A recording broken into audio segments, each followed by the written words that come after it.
I am just about to go and view a car, which is potentially Mustard and Boaty car number 7.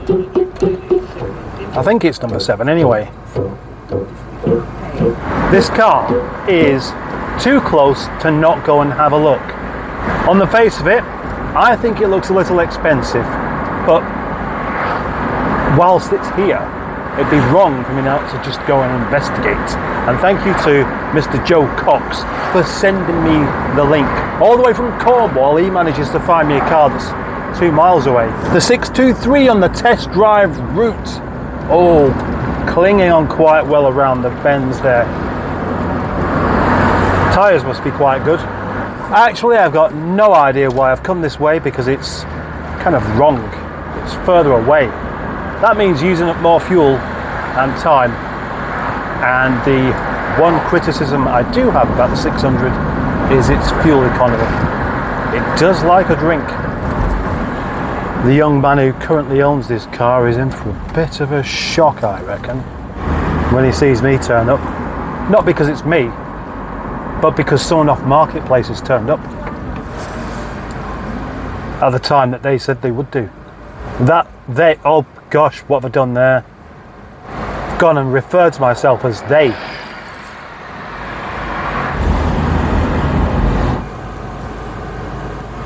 Because I know Rochdale, I didn't bother with the sat nav, I just had a quick look at where it was on the map, thought I'll just go there.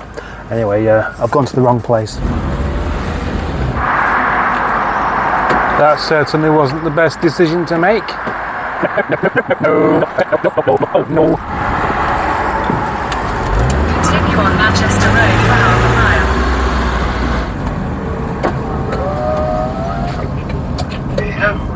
Hello, sir. Hello. It's me. I guessed that. And so, I didn't actually buy it. I did make an offer, but it was a bit below what the chap really wanted. The thing is, what he wants for it is probably worth it. But by the time I do some jobs on this car, it's going to be difficult to actually make a profit on. And remember, the profit is shared 3 ways. That's not a justification in asking for more money. No, it's not. But it's still a consideration as to something is worthwhile doing or not. Anyway, I would quite like to tell you all about the car, but as it's still for sale, I'm not going to. Do you remember the Streetwise I was talking about buying earlier on in this video? So yes, of course you do, because you've got this far in the same video, so you must do. Well, I am buying it now, and this is the mode of transport I shall use to get myself there. Yep, I'm driving a car, and the car that I am driving is a Streetwise, the one I went to see yesterday, and it drives well. Price agreed, driven off, bike in the back. Quite hot for doing this kind of thing though. No, not that earworm again.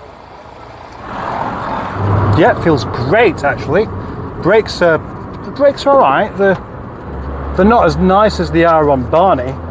Gear change is good, if a little bit baggy on the linkage, and the car pulls rather well indeed.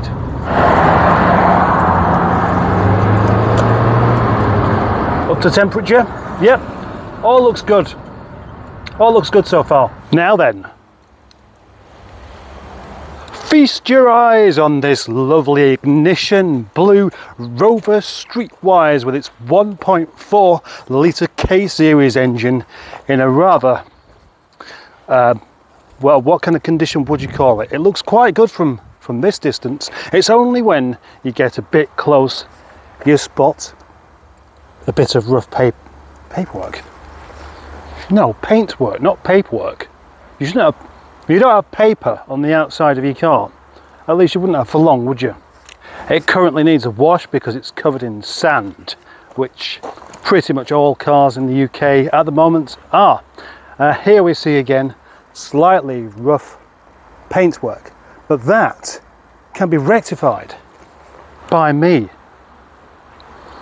All cars that come to the yard end up with a name, and this one I've decided is called Dorothy, although I'm not sure why. Let's do the aerial shot. Oh, there we go. Little blue Dorothy in the yard, little blue Dorothy having a good time you are. Yes, normally I don't do that. I don't make up a song whilst I'm holding my tripod at arm's length.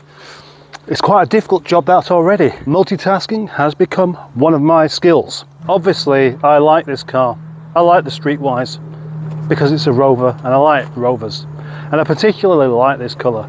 It is ignition blue, a colour normally associated with the ZR, but is it ignition blue? Maybe it's a slightly off colour. Maybe it's a respray, I don't know. I'm going to have to find out for definite, aren't I? Paint JGY. Oh yes, panels are quite straight as well, which is always a good thing. Both sides, both quite straight, yes. Bonnet, quite straight. It's good to see some straight things about. And inside the car we have these half leather seats, which are, oh hang on, what, oh cool, I just realised we have the cool seats in the back. I'll come to that in a second. Also the, you know, the carpet that's not really that much good, but you can't have everything, can you?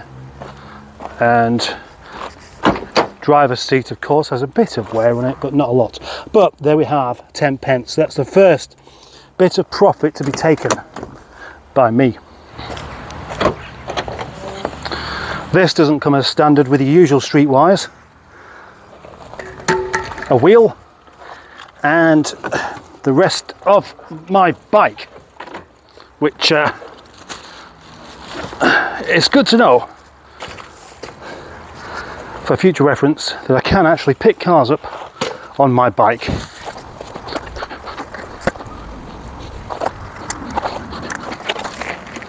There we go, good. Yes, the cool seats, it's a 4-seater rather than a 5. Impracticality wins the day. Speaking of impracticality, I've just broken my tripod. So I need to try and fix that again. Me and my tripods. Yeah, they never want to last long, do they? This car does of course have the usual bits of trim missing, like that, and oh, they're not broken. Oh gosh, what's going on there? That one is. Excuse me, how dare you on a Streetwise and not smash the vents up? That doesn't happen very often actually. Leather steering wheel. Engine on. Engine's nice and sounds alright actually. In need of a resistor pack for the blower. It's on 3, obviously on 4, not on 2, not on 1. What about the old aircon?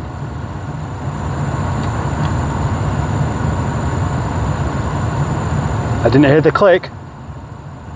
I don't think that's gassed. The electric windows work. The engine is, as I like to say, reassuringly dirty. Not been tarted up, just a bit grotty in places, as it should be. Off. So there we have it. Dorothy, not sure why I called it that, is quite a decent car.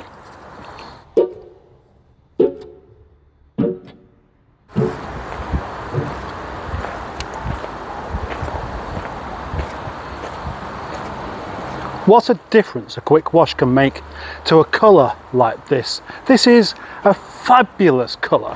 MG Rover really did make fantastic colours. This is just, it's probably my favourite MG Rover colour actually.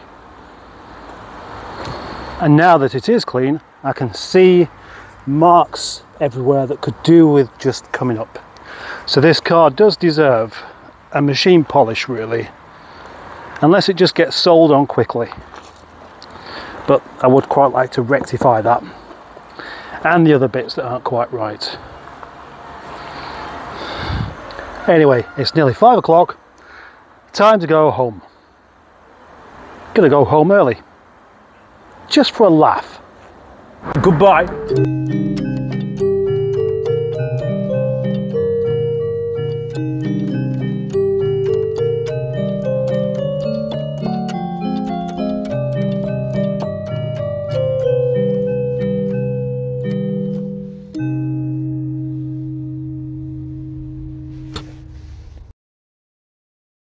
One of the issues that led to Rover's demise was it being too rovery. Perhaps a non-rovery Rover would have been a good Rover. Anyway, I didn't know which of these two 600s I would prefer, and it kept me awake at night, and I have no faith that I could ever